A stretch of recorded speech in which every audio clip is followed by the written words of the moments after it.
குருமணியன் ஐயா கேள்வி கேட்க, வைரமணி மேடம் பதில் சொல்ல ஒரு ப்ரோக்ராமை செட் பண்ணுறேன்னு சொன்னாங்க. ஓகே மேடம் அப்படின்ட்டு, அதனால் அவங்கள தொடர்ந்து மாதிரி வருகை என வரவேற்கிறேன்.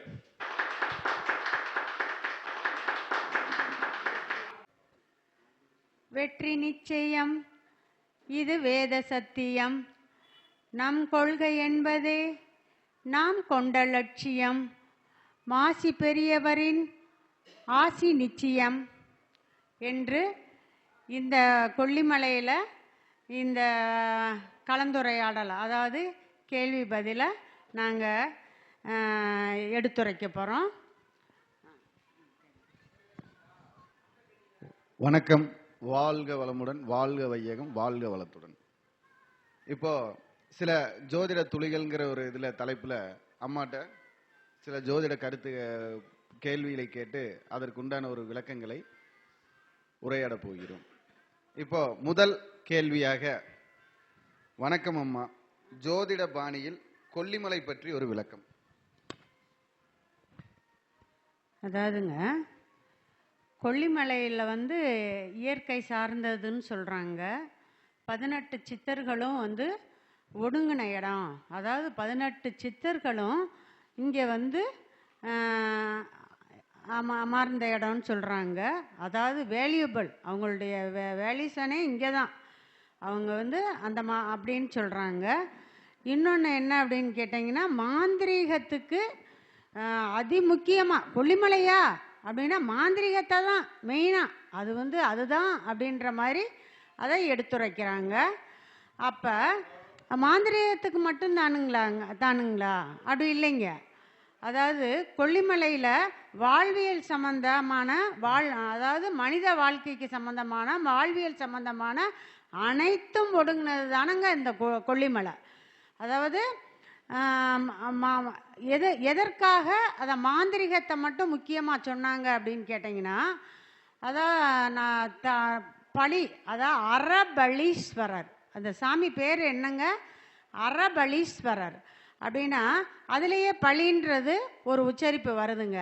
முதல்ல இவங்க இந்த அதாவது பலி இதுதான் பண்ணிட்டு இருந்தாங்களாம். இந்த பழி இது பண்ணிட்டு இருக்கும்போது அது மேலும் மேலும் தீவிரம் அடையும் போதுங்க, அப்போ என்ன பார்க்குறாங்க, ஓவராக அது தீவிரம் அடையும் போது அதை ஒடுக்கிறதுக்கு ஒரு சக்தி வேணும்லங்க. அதாவது அதுவே தலைவரித்து ஆடிச்சு அப்படின்னாக்க அதை எப்படிங்க ஒடுக்கிறது? அப்போ அதை ஒடுக்கிறதுக்காகவும் அதை ஆளுமை பண்ணுறதுக்காகவும் அதன் சக்திகளை அதாவது கட்டுப்படுத்துவதற்காகவும் இந்த எட்டுக்கையம்மன்ற சொல்கிற செங்கை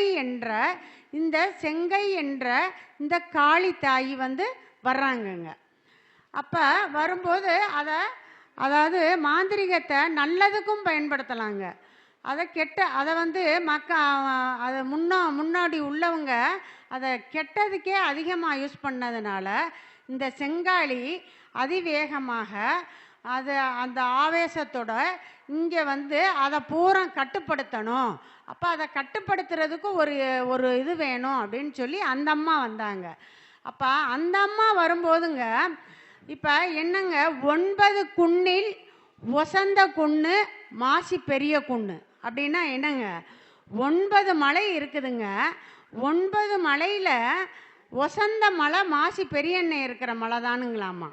அப்போ 9 மலைன்னு சொல்லும்போது இங்கே பிரபஞ்ச சக்தியான 9 நவகிரகமும் வந்துருச்சுங்களாங்க. எப்படிங்க? 9 நவகிரகமும் வந்துருச்சு. அப்போ நம்ம வாழ்வியலுக்கு சேர்ந்த அந்த நவகிரகங்களும் இங்கே ஆளுமை பண்ணும்போது இந்த இடத்துல தானுங்க பிறப்பு ரகசியத்தை பேசும்போது அது உடனே எல்லா வகையிலையுமே நம்மளுக்கு சீராகும்ன்றத இங்கே நான் எடுத்து சொல்கிறேனுங்க. அதாவது கொல்லிமலையோடைய விளக்கம் அப்படிங்கிறத அம்மா சிறப்பாக சொன்னாங்க. அதுக்கப்புறம் பார்த்தீங்கன்னா ஜோதிடத்தில் அம்மா கிட்ட ஜோதிடம் பற்றி ஒரு விளக்கம்னு சொல்லி அதை எப்படின்னு பார்த்தீங்கன்னா கிரகங்கள் பாணியில் இல்லாமல் ஒரு நடைமுறையில் ஒரு விளக்கம் வாழ்வியல் அதை எப்படி சொல்கிறதுன்னு சொல்லுங்கம்மா. அதாவது சார், சந்திரன், சூரியன், சந்திரன், செவ்வாய், புதன், குரு, வியாழன், வெள்ளி, சுக்கிரன், கேது, ராகு, அப்படின்னே சொல்கிறத விட வாழ்வியலாக கொஞ்சம் சொன்னால், மக்கள் பாணியிலேயே சொன்னால் கொஞ்சம் நல்லா இருக்குமேன்னு நாங்கள் நினைக்கிறோம் சார். அதாவது பால் அப்படின்னு சொன்னாக்க உங்களுக்கு புரியுங்க நடைமுறை வாழ்க்கைக்கு. சந்திரன்னு சொன்னால் சந்திரனை யார் ஆராயிறது அப்படிங்கிற மாதிரி போயிடுவீங்க. ஐயா, உலக இதுலங்க, அதாவது நம்ம ஜோதிடத்திலிருந்து ஒரு எடுத்துரைக்கணும் அப்படின்னு கேட்டிங்கன்னா, நம்ம என்ன சொல்கிறோம் அப்படின்னாங்க, ஒரு பால் இருக்குங்க, ஒரு மாட்டிலேருந்து ஒரு பாலை கறக்குறாங்க. அந்த கறந்த பாலங்க உடனே காய்ச்சிட்டா என்ன செய்யலாங்க? அதிலிருந்து எல்லா வித நற்பலன்களையும் எடுக்கலாமா, எடுக்கக்கூடாதுங்களா? எடுக்கலாமா சார்? எடுக்கலாம். அப்போ ஒரு பாலை கறந்தவுடன் அதை காய்ச்சி விட்டால் அதில் இருந்து எண்ணெய் மோர் எடுக்கலாம், தயிர் எடுக்கலாம். இப்போ இந்த வாழ்வியலுக்கு நடைமுறைப்படி பன்னீர் எடுக்கலாம். என்னங்க சார்? அவன் நெய் எடுக்கலாம். இப்படி எடுத்துக்கிட்டே போகலாம். இதை கெடாமல் ஆண்டு காலத்தில் வைக்கிறதுக்கு நெய்யும் உதவுதுங்க. அப்போ அதை என்ன சொல்கிறோம் அப்படின்றா, நம்ம பாரம்பரிய முறைப்படி ஆதியும் அந்தமுமாக வந்த அந்த பாரம்பரிய ஜோதிடத்தை நம் முன்னோர்கள் அழகாக எழுதி வச்சு எல்லா சாஸ்திரப்படியும், அதாவது இனி உலகம் உள்ள மட்டுக்கும் எழுதி வச்சுட்டு போயிருக்காங்க. அது உண்மைங்களா சார்? கண்டிப்பாக சிறப்பு. அது உண்மைங்க. அதை மாதிரி இந்த பால் மாதிரி எடுத்து வச்சுட்டு போயிருக்கிறாங்க. அதை நம்ம யூஸ் பண்ணுறதுக்கு என்ன சார் சிரமம் இந்த பூமியில்? அவ்வளவும் நம்ம என்ன நம்ம மனிதனுடைய பிரச்சனை என்ன? பாலை காய்ச்சி அதை பக்குவமாக பாலாக உண்டதுக்கப்புறம், பால் சாதமாக உண்டதுக்கப்புறம், அதை கொஞ்சம் சாயந்தரம் ஆனதும் அதில் லைட்டாக கொஞ்சம் உரையை ஊற்றி வச்சா ஆண்டாண்டு காலத்துக்கு வெண்ணெயாக எடுத்து அதை நெய்யாக உருக்கி, என்னங்க சார், அந்த ஜோதிடத்தில் உள்ள எல்லா சுகங்களையும் அனுபவிக்கலான்றது என்னுடைய கருத்துங்க. சிறப்பாக சொன்னீங்க. அதுக்கடுத்தது பார்த்தீங்கன்னா, ஏன் ஜோதிடத்தில் 12 கட்டம் வச்சாங்க?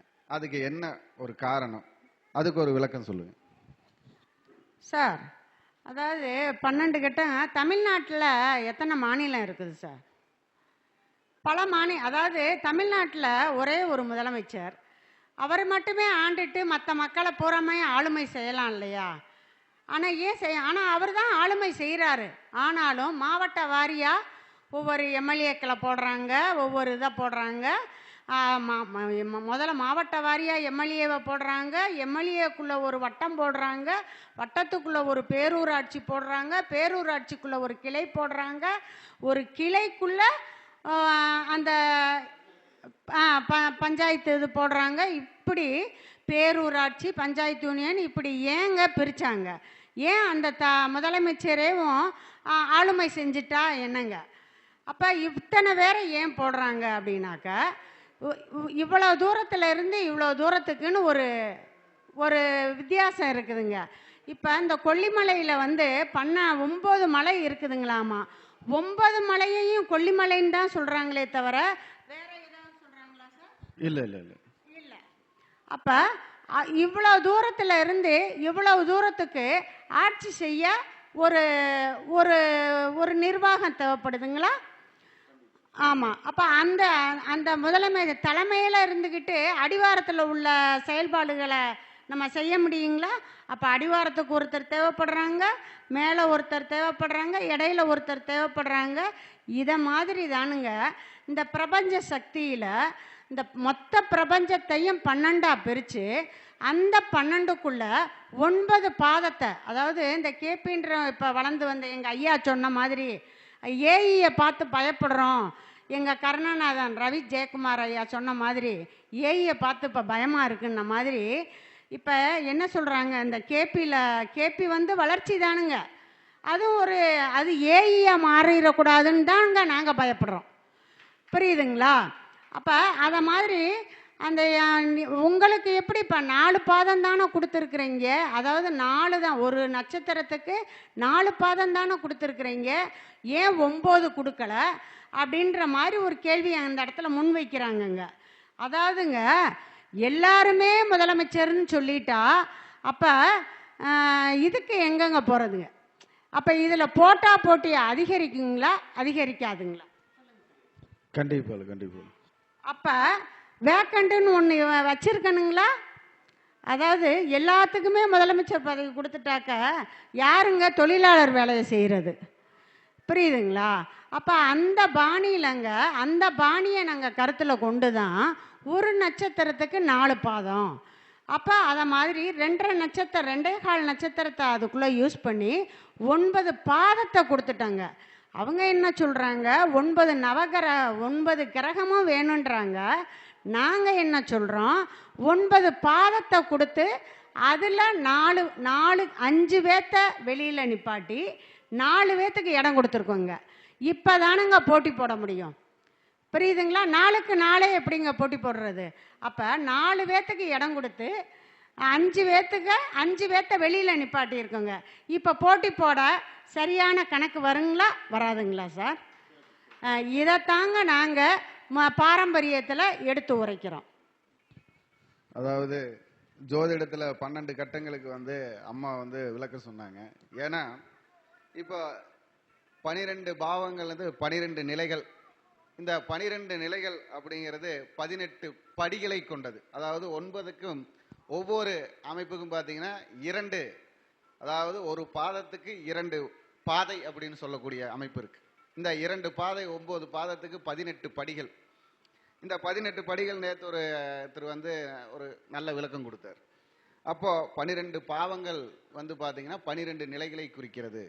அது நமக்கு பராசரர் நல்ல சூப்பராக சொல்லி கொடுத்துருப்பார். ஒவ்வொரு பாவகமும் ஒவ்வொரு உயர்வுக்கு என்னென்ன செயல் சிந்தனைகள் அப்படின்னு அதை அம்மாவுடைய பாணியில் மக்களுக்கு புரிகிற மாதிரி நடைமுறை விளக்கத்தில் சூப்பராக சொன்னாங்க.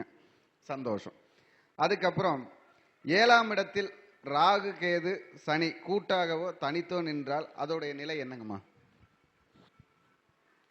அதாவது சார் 7 தான் நம்ம நட்பை குறிக்குது இல்லைங்களா?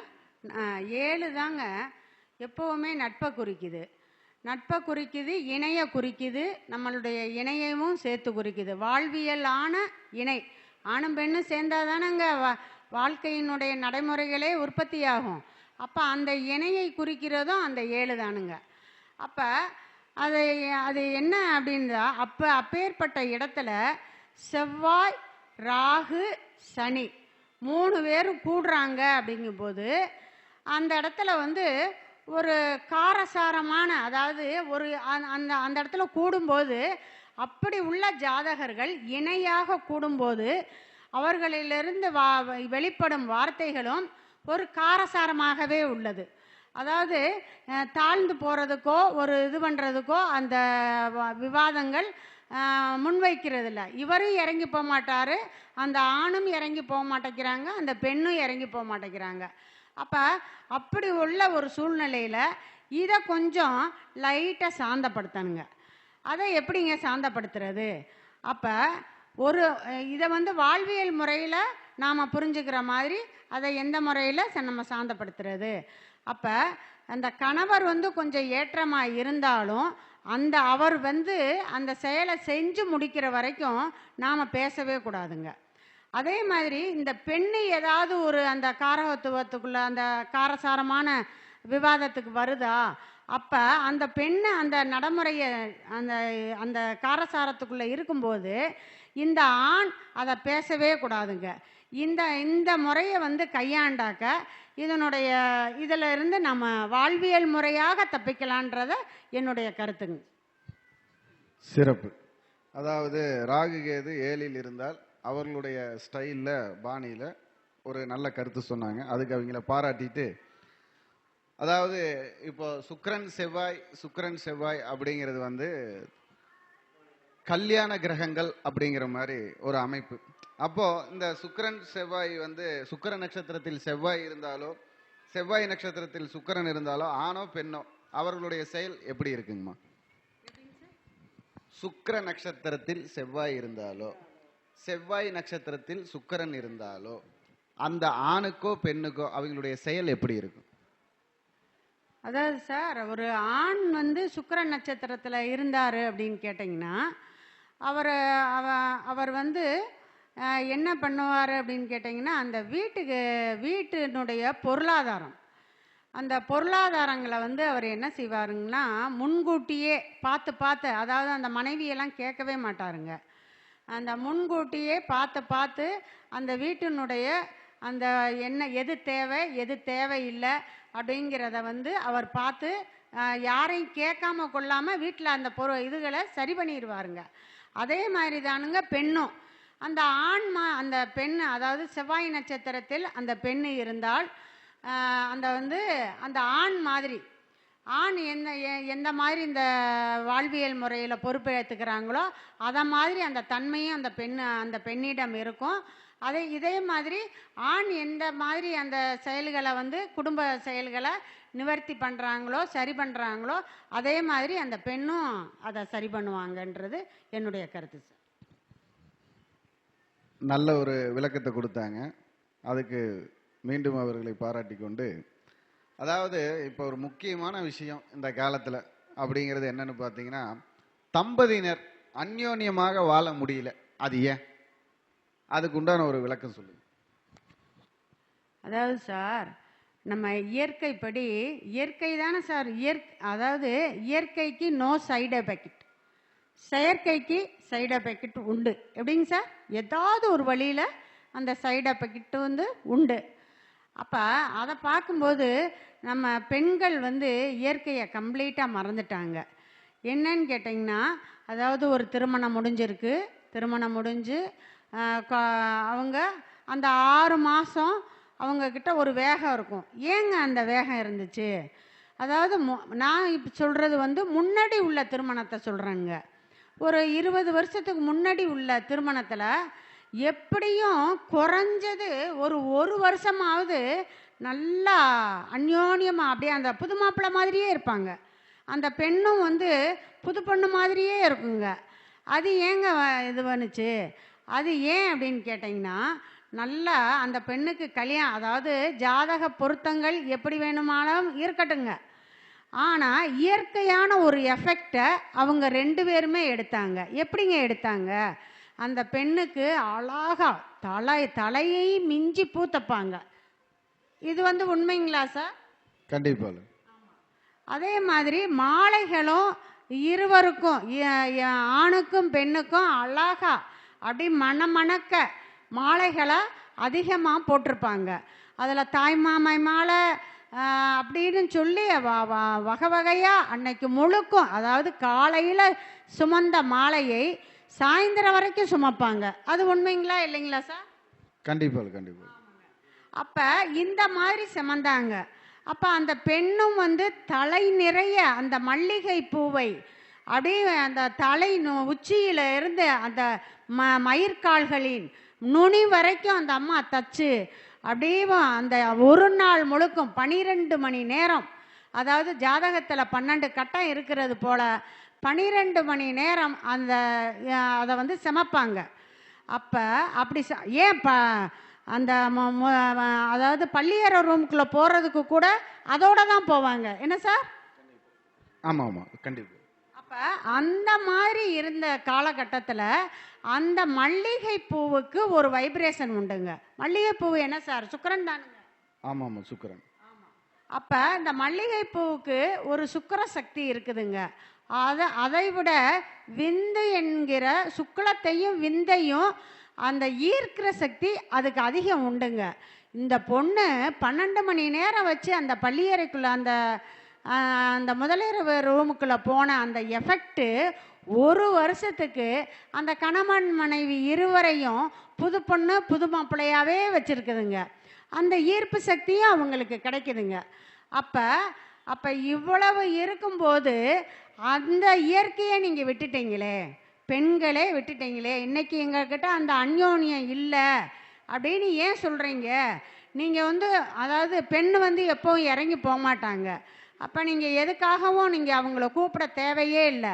முகம் நிறையா மஞ்சளை பூசி நல்ல நெத்தியில் குங்குமம் இட்டு அதிக மல்லிகை பூவை தலையில் சூடி வந்தாலே உங்களுடைய இல்லற வாழ்க்கை சிறக்கும்னு சொல்லி நான் இந்த கேள்விக்கு பதிலாக நான் கொடுக்குறேன் ஐயா.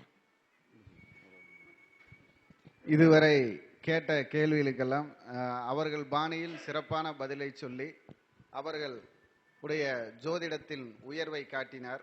அதற்கு அம்மா வைரமணி அம்மாவிற்கு நன்றி கூறி எங்கள் அறக்கட்டளையில் மீண்டும் மீண்டும் வந்து பயணிக்க நாங்கள் இறைவனை பிரார்த்தித்துக் கொள்கிறோம். இப்பொழுது அம்மாவை குறித்து ரவி ஜெயக்குமார் ஐயா பேசுவார்.